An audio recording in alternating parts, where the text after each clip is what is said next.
امروز 2 سال از برنامه ریزی کردن برای پروسه مهاجرتم به آلمان میگذره.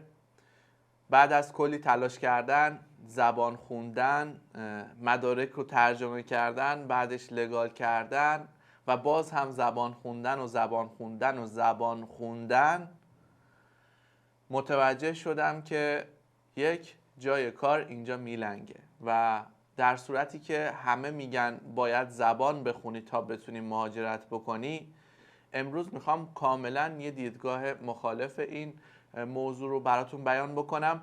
نیاز نیست الان هیچ جبهه‌ای بگیرید یا نظری بدید یا مخالفت کنید یا موافقت بکنید.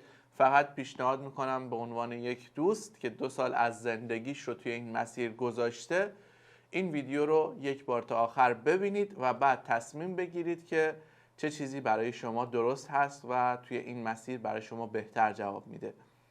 پس با من همراه باشید تا بپردازیم به این موضوع که آیا واقعا زبان آلمانی برای مهاجرت به آلمان ضروریه و به طور کلی زبانهای خارجی چقدر توی مهاجرت کردن ما تأثیر مثبت میذارن.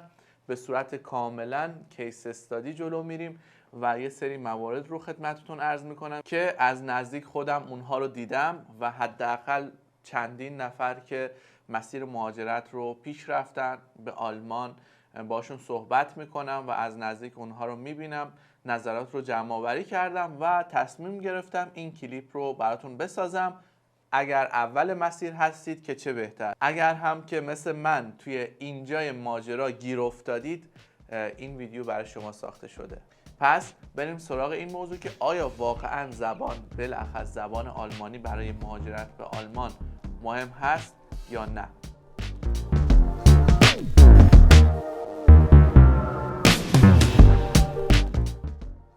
اگر شما هم مثل من تصمیم دارید که به آلمان مهاجرت بکنید و توی مسیر به آلمان هستید، اول از همه پیشنهاد میکنم این کانال رو سابسکرایب بکنید، چون که هر جایی از مسیر یه تجربه ای رو به دست میارم اونها رو با شما به اشتراک میذارم و سعی کردم که همیشه نظرات رو به صورت مدام بروز بکنم و سعی نکنم با یک عینک همیشه به موضوعات نگاه بکنم و این میشه که شاید یکی از این ویدیوها بتونه کاملا روی مسیر مهاجرتتون تأثیر مثبت داشته باشه و شما رو خیلی توی این مسیر جلو بندازه. نکته رو که میخوام امروز با شما عزیزان به اشتراک بذارم مربوط میشه به بحث زبان آلمانی و تأثیرش توی پروسه مهاجرت مخصوصا به آلمان که خودم توی مسیرش هستم هست و قصد دارم راجع به این صحبت بکنم که زبان آلمانی کجای این مسیر هست و چرا میگن زبان آلمانی مهمه. زبان همه افرادی که شما میبینید،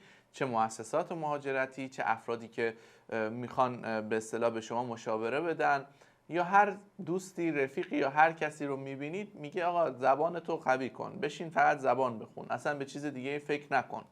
امروز میخوام به همین نکته بپردازم که چقدر این دیدگاه غلط هست و ما رو از رسیدن به هدفمون که مهاجرت کردن هست میتونه دور کنه. خب من نزدیک به 2 ساله دارم زبان آلمانی میخونم، در کنارش به بچه هایی که تصمیم دارن زبان آلمانی رو به سطح بتسوای برسونن هم کمک میکنم که این مسیر رو راحت تر برن.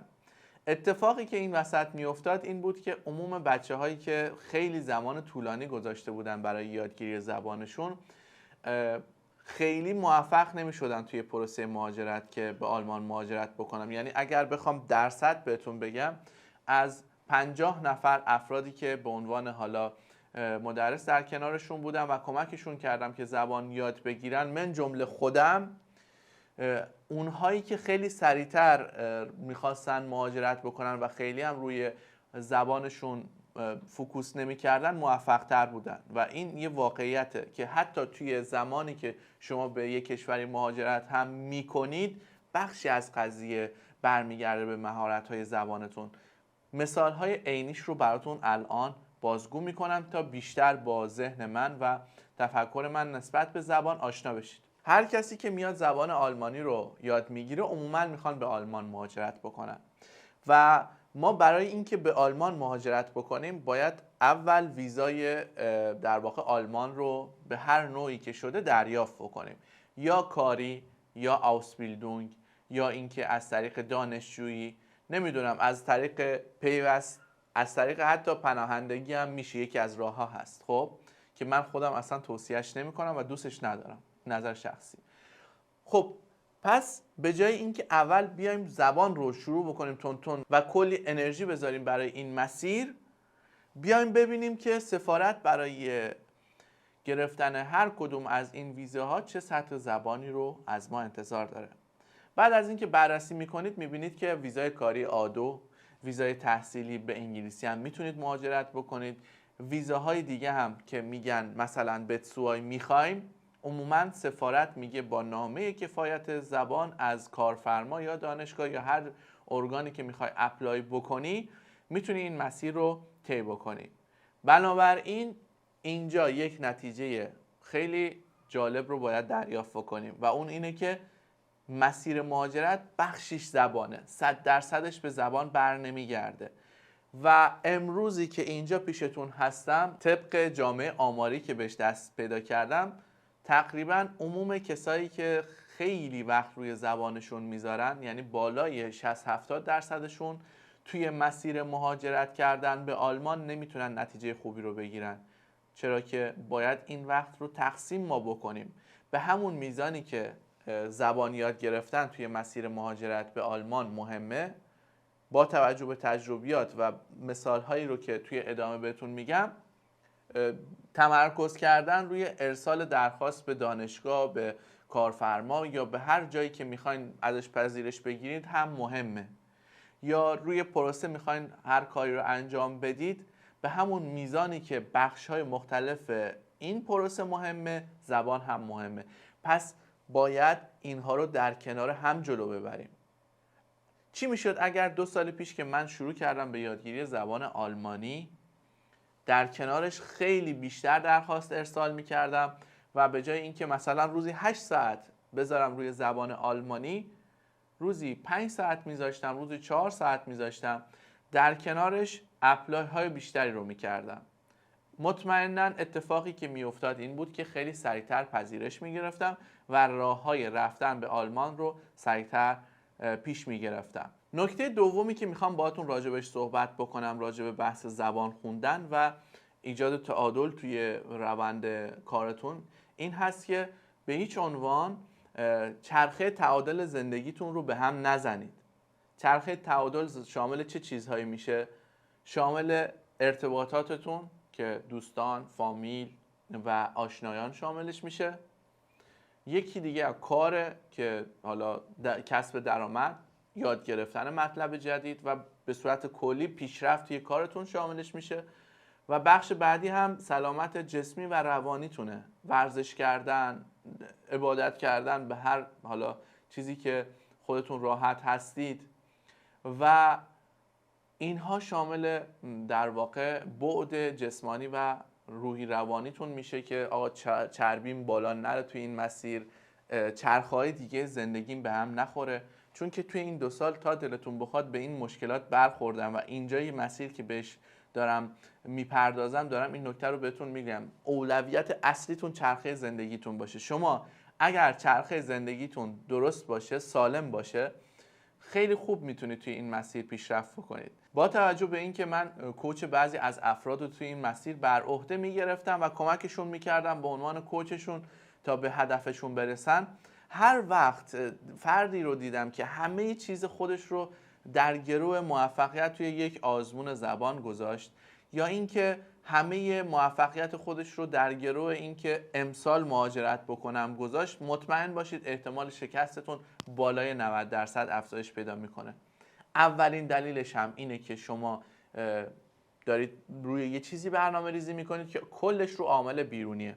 دومین دلیلش هم اینه که شما اگر بدشانس باشید و یک بار شکست بخورید، دست از مسیر میکشید، در صورتی که سنی که برای مهاجرت در واقع مطلوب هست تا 40 سالگی این پنجره برای شما بازه که میتونید انجامش بدید و به صورت استاندارد از طریق راه‌ها و روش‌هایی که وجود داره مهاجرت بکنید. پس عجله نکنید. اون کسی که به شما داره میگه عجله بکن، احتمالاً سودش تو عجله کردن شماست. مؤسسه مهاجرتی هست یا وکیلی که کارتون داره انجام میده، همه اینها به این صورت دارن بیشتر تلاش میکنن که زودتر به پول و درآمد از طریق شما برسن. توی این 2 سال با افراد خیلی زیادی توی این مسیر آشنا شدم که یکی میخواست مهاجرت بکنه، یکی میخواست زبانش رو شروع بکنه برای مهاجرت کردن، یا یه تعدادی هم مهاجرت کرده بودن به آلمان. خیلی برام جالب بود که بعضی از دوستانم که توی این مسیر کارشون رو شروع میکردن و میخواستن به آلمان مهاجرت بکنن بیشتر وقتشون رو زبان میذاشتن، در صورتی که یکی از دوستان بود که هیچ مدرک زبانی رو هم نداشت، فقط به خاطر اینکه یه نامه کفایت زبان از کارفرماش گرفت خیلی راحت بدون هیچ مدرک زبانی مهاجرت کرد.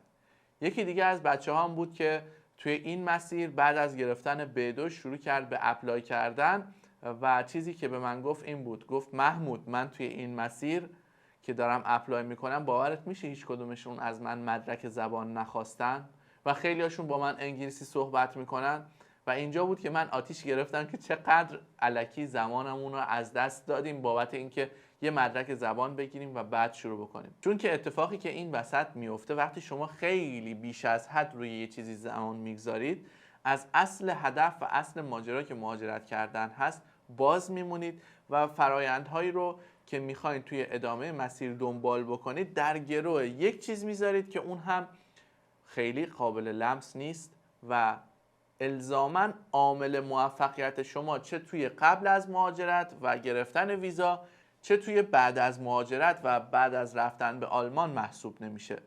خیلی از دوستان رو میشناسم که زبان خیلی خاصی ندارن ولی به واسطه فن و تخصصی که دارن خیلی جاها راحت رفتن کار پیدا کردن، مشغول به کار شدن.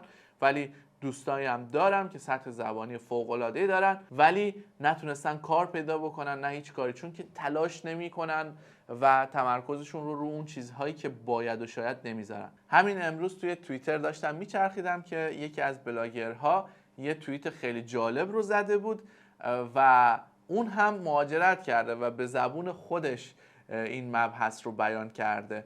ببینیم چی گفته.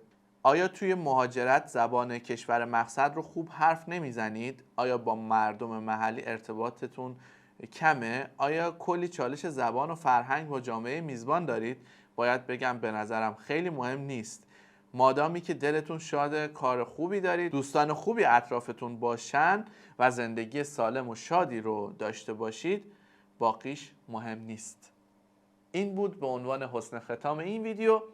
خیلی خوشحال شدم که تا اینجای کار با من همراه بودید. حتما این کانال رو سابسکرایب بکنید و به دوستایی که توی مسیر مهاجرت هستن این ویدیو رو ارسال بکنید. شاید این بخش از ویدیو بهشون کمک بکنه که توی مسیر مهاجرتشون موفق تر باشن. پیروز و موفق باشید. چوس.